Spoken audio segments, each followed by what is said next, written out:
آگے بڑھاتے ہوئے حضرت مولانا کعب رشیدی ایڈوکیٹ سلمہ اللہ تعالی کو میں گزارش کروں گا کہ وہ تشریف لے آئیں اور مدارس کے تعلق سے اپنے تجربات کو اور قانونی جو پیچیدگیاں ہیں اور قانونی جو نکات ہیں ان کو ہمارے سامنے پیش کریں۔ وقت کی قلت ہے، اس لیے 20 منٹ کا وقت میں انہیں عطا کرتا ہوں۔ انشاءاللہ مجھے امید ہے کہ وہ اپنی بات 20 منٹ میں پوری کر لیں گے۔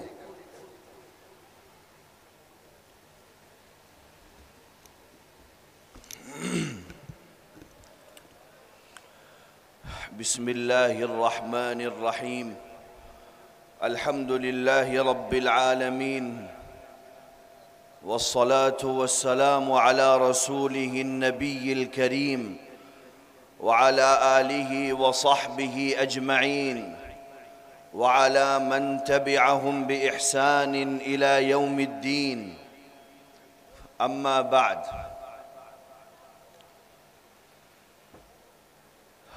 آج کا یہ تحفظ مدارس کے عنوان سے اتنا بڑا اجتماع لوگوں کو یہ بتانے کے لیے کافی ہے کہ مسلمان اپنے مذہبی تشخصات پر سمجھوتا نہیں کر سکتا۔ مجھے چند قانونی چیزیں آئین ہند کے حوالے سے، مدارس کے حوالے سے، سپریم کورٹ اور الگ الگ اسٹیٹ ہائی کورٹس کے حوالے سے جو ججمنٹ پچھلے کئی سالوں میں سامنے آئے ہیں ان پر مختصر روشنی ڈالنی۔ یہ بات سب کو سمجھنی چاہیے کہ ہمارے پوروجوں نے، بڑوں نے، قائدین نے آزادی کی جو لمبی لڑائی لڑی تھی، ظلم کے خلاف، تشدد کے خلاف، نفرت کے خلاف، اتیاچار اور انیائی کے خلاف، جب 1947 میں اس لڑائی میں ہمیں فتح حاصل ہوئی تھی تو اس وقت کی قیادت نے یہ طے کیا تھا کہ اس ملک کے اندر ایک آئین ہوگا، سمویدھان ہوگا، دستور ہوگا۔ یہ دستور اس بھارت کو دنیا کے سامنے پیش کرے گا جس بھارت کا تصور اس مرد مجاہد نے کیا تھا جب وہ اپنی گردن کو پھانسی کے پھندے پر لٹکانے جا رہا تھا، جس بھارت کا سپنا اس نے دیکھا تھا، اس بھارت کو اس دیش کے آئین اور سمویدھان کی لائنوں میں درشایا جائے گا۔ اور یہ طے کیا گیا، ڈاکٹر امبیڈکر صاحب کی قیادت میں ملک کا آئین بنا اور متفقہ طور پر یہ کہا گیا کہ اس ملک کا سمویدھان سپریم ہے، آئین سب سے اوپر ہے، ساری حکومتیں چاہے وہ مرکزی حکومت ہو یا ریاستی حکومت ہو، سب اس آئین کے اندر چلیں گی، کسی کو اس آئین کو پس پشت ڈالنے کا اختیار نہیں ہوگا۔ اگر آپ دیکھیں گے بھارت کے سمویدھان کے پریامبل کو، پرستاونا کو، تو اس میں بڑے واضح الفاظ میں یہ کہا گیا کہ بھارت ایک دھرم نرپیکش سیکولر ملک ہے، یہاں پر سرکاریں وہ ہوں گی جن کا کوئی مذہب نہیں ہوگا، آبادی کے درمیان میں مذہب کے نام پر، نسل کے نام پر، زبان کے نام پر کوئی فرق اور بھید بھاؤ نہیں کیا جائے گا۔ اس سمویدھان نے ایک روشن مستقبل کا راستہ دکھایا تھا۔ اسی سمویدھان نے مسلمانوں کو مذہبی ادارے چلانے کا مکمل اختیار دیا تھا۔ میں نے شام کی مجلس میں بھی عرض کیا تھا کہ بھارت کے سمویدھان میں اگر آرٹیکل 25 ہے جو فریڈم آف ریلیجن کی بات کرتا ہے، بھارت کے سمویدھان میں اگر 26 ہے، 29 ہے، تو بھارت کے سمویدھان میں آرٹیکل 30 بھی ہے جو فنڈامنٹل رائٹ بنیادی حقوق کا حصہ ہے، جس میں ملک کی مائنورٹیز کو، اقلیتوں کو زبان کی بنیاد پر اور مذہب کی بنیاد پر نہ صرف تعلیمی ادارے بنانے کا اختیار دیا گیا ہے بلکہ ان کا سنچالن کرنے کا بھی اختیار انہی اقلیتوں کے مذہبی اداروں کو دیا گیا۔ یہ اس ملک کے آئین کا ایک امتیاز ہے۔ دنیا میں آپ بہت سارے سنویدھان پڑھیں گے، وہ آرٹیکل 25 فریڈم آف ریلیجن سے آگے نہیں بڑھتے ہیں، لیکن یہ آپ کے اکابرین کی خدمات، قربانیاں اور جد و جہد کا نتیجہ تھا کہ بھارت کے سنویدھان میں اگر ایک طرف آرٹیکل 25 کو ذکر کیا گیا تو دوسری طرف 29 اور 30 کو بھی ذکر کیا، اور سارے ایسے دروازوں کو بند کر دیا جو اقلیتوں کے، مائنورٹیز کے تعلیمی اداروں کو غیر محفوظ کرنے والے تھے۔ اسی سلسلے میں اس ملک کے اندر right to education act 2009، right of children to free and compulsory education act 2009 میں آیا، پارلیمنٹ میں پیش کیا گیا، دونوں صدنوں سے اس کو پاس کر کے 2010 میں بھارت میں لاگو کر دیا گیا۔ لیکن اس ایکٹ میں کسی بھی مذہبی ادارے کو ایکٹ سے باہر نہیں کیا گیا تھا، مدارس کو بھی شامل کیا گیا تھا، زبان کی بنیاد پر بننے والے اداروں کو بھی شامل کیا گیا تھا۔ اس وقت جمعیت علماء ہند کی قیادت نے کانگریس کی سرکار کے سامنے یہ کہا تھا کہ آپ ہمیں مجبور نہیں کر سکتے کہ ہم آپ کے ریکگنائزڈ بورڈ کا حصہ بنیں، آپ کی سرکار سے منظوری لیں، آپ کے بورڈ سے مانیتا لیں، اس پر آپ ہمیں مجبور نہیں کر سکتے۔ سرکار کی طرف سے ادھیکارک طور پر یہ جواب دیا گیا کہ صاحب مدرسوں کو اس سے باہر کر دیا گیا ہے، لیکن آپ کی قیادت نے، جمعیت علماء ہند کی اس وقت کی لیڈرشپ نے یہ کہا کہ ہم آپ کی زبانی باتوں پر اعتماد نہیں کریں گے، آپ RTE میں امینڈمنٹ کریے، پارلیمنٹ میں لائیے اور قانونی طور پر مدارس کو اس سے باہر نکالیے۔ تو 2012 میں بھارت کی سنسد میں RTE میں امینڈمنٹ کیا گیا اور مدارس کو اور ویدک پاٹھ شالاؤں کو RTE سے باہر کیا گیا، اور قانون منسٹر نے پارلیمنٹ میں کھڑے ہو کر کے کہا کہ ہم جس ملک میں رہتے ہیں اس ملک کا آئین مذہبی اداروں کو، چاہے وہ زبان کی بنیاد پر ہوں یا ریلیجن کی بنیاد پر ہوں، ان کو یہ فریڈم دیتا ہے کہ وہ اپنے تعلیمی ادارے چلائیں۔ اگر ہم مدارس کو اور گروکل کو RTE میں شامل کرتے ہیں تو ہم اقلیتوں کے حقوق کے ساتھ کھلواڑ کریں گے۔ اس لیے سرکار نے 2012 میں RTE ایکٹ میں امینڈمنٹ کر کے مدرسوں کو اور ویدک پاٹھ شالاؤں کو اس سے مستثنی کر دیا، باہر کر دیا۔ اب اسی پر بس نہیں ہوا، اس ترمیم کو سپریم کورٹ میں چیلنج کیا گیا اور یہ کہا گیا کہ آرٹیکل 15 کا 21A کا وائلیشن ہے۔ سپریم کورٹ میں یاچکا داخل کی گئی، کہا گیا صاحب آپ اس سے مدرسوں کو الگ نہیں کریں گے۔ مدرسوں کو الگ کرنا سنویدھان کے بیسک اسٹرکچر کے خلاف ہے، اور آپ کو معلوم ہونا چاہیے کہ سپریم کورٹ کا کام ایکٹ بنانا نہیں ہے، قانون بنانا نہیں ہے، بلکہ اس ملک کی عدالتوں کا کام قانون کی صحیح تشریح کرنا ہے۔ اگر کوئی اسمبلی قانون بناتی ہے یا پارلیمنٹ قانون بناتی ہے تو اب اسٹیٹ ہائی کورٹ یا سپریم کورٹ اس کو سنویدھان کے ترازو پر تولتے ہیں اور یہ طے کرتے ہیں آیا یہ کہ ایکٹ آئین کے مطابق ہے یا آئین کے مخالف ہے۔ سپریم کورٹ نے لمبی بحث کی اور اس بحث میں جو چیلنج کیا گیا تھا وہ اس ایکٹ کی سنویدھانکتا کو، اس کی آئینی حیثیت کو چیلنج کیا گیا تھا۔ لیکن آپ کو حیرت ہوگی،